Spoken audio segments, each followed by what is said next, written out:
और अभी की बहुत बड़ी खबर दर्शकों को सबसे पहले बता देते हैं। आतंकी शाहीन को लेकर एक बड़ा खुलासा हुआ है।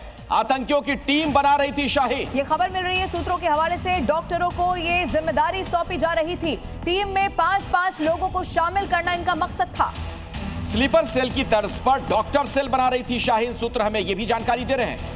देखिए वही डॉक्टर शाहीन है जिसको लेकर इससे पहले भी कई बड़े खुलासे हो चुके हैं। यानी कि जैश की कैसे लेडी विंग इसको बनाना था, टारगेट किया जाता था उन महिलाओं को जो कई तरह से यहाँ पर कमजोर है। ऐसे में देखिए इस आतंकी शाहीन को लेकर और भी कई सारे बड़े खुलासे हो गए। लेकिन आइए अब आगे बढ़ते हुए आपको ये भी बताते हैं आतंकी शाहीन का ये जो स्पेशल 26 प्लान है वो क्या निकलकर सामने आया है। आपको ग्राफिक्स के जरिए बताते। देखिए एटीएस की रडार पर अब शाहीन की जो बी टीम है वो आ गई है। यानी खंगाला जा रहा है किन किन महिलाओं को यहाँ पर टारगेट किया गया और क्या मकसद था। बी टीम में शाहीन को 5-5 लोगों की 5 टीम यहाँ पर बनाने का टारगेट दिया गया था और उसी पर वो काम कर रही थी। देखना यह भी होगा कि कितनी टीम अभी तक बना चुकी है। हर टीम में 5 डॉक्टर्स को शामिल करना था। यानी कि एक बार फिर से डॉक्टर्स को ही यहाँ पर शामिल किया जा रहा था। हर टीम के लीडर को एचओडी यानी कि हेड ऑफ द डिपार्टमेंट का जो कोड है वो यहाँ पर दिया गया था। इसके अलावा देखिए कानपुर में आरिफ, लखनऊ में परवेज एचओडी बनाया जा चुका था। लेकिन सवाल यह भी है कि कितने और एचओडी जिन तक पहुंचना अभी बाकी है।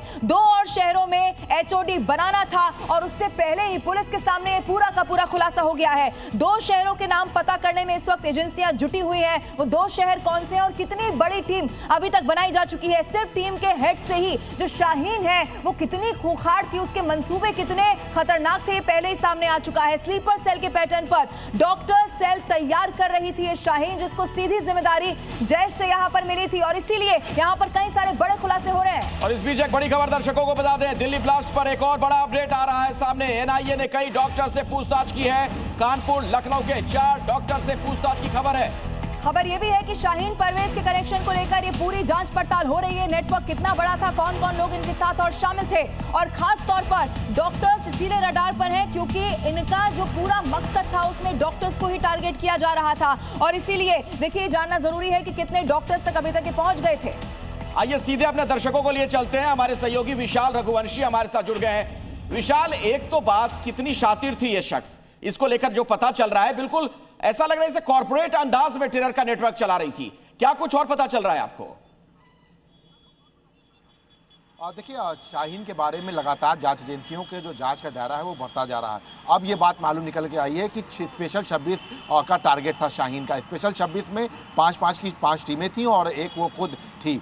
5 टीमें जो थी इनको एचओडी जो है इनमें से एक बनाया जा रहा था। इसका कारण ये था कि जो 5 टीमें थी इनके जो लीडर्स थे, जो एचओडी थे, उनसे ही शाहीन संपर्क करती। बाकी के 4 और कौन होते ये जो है ना वो जान पाती और माफ करिएगा ये जो 4 मेंबर थे वो नहीं जान पाते कि शाहीन ही मेन कमांडर है। इसके साथ साथ एक दूसरी जो टीमें हैं वो एक दूसरे को ना समझ सकें और स्लीपर जो सेल का जो मॉड्यूल होता है उसकी तर्ज पर ये डॉक्टर सेल जो है ये बनाया जा रहा था। क्योंकि इसमें ये होता है कि आइडेंटिटी जो है वो नहीं मालूम होती है और ये काम कर रहे होते हैं, इनका एक कोडवर्ड होता है और एक दूसरे को ये नहीं जाते। और ऐसे में अगर ये पकड़े जाते तो ये दूसरे का जो आइडेंटिटी है वो डिस्क्लोज नहीं कर सकते थे। तो एक बड़ी प्लानिंग जो है की गई थी। इसके साथ साथ एनआईए चूंकि इस मामले को लेकर लगातार जांच। विशाल आप बने रहिएगा, लौटेंगे आपके पास।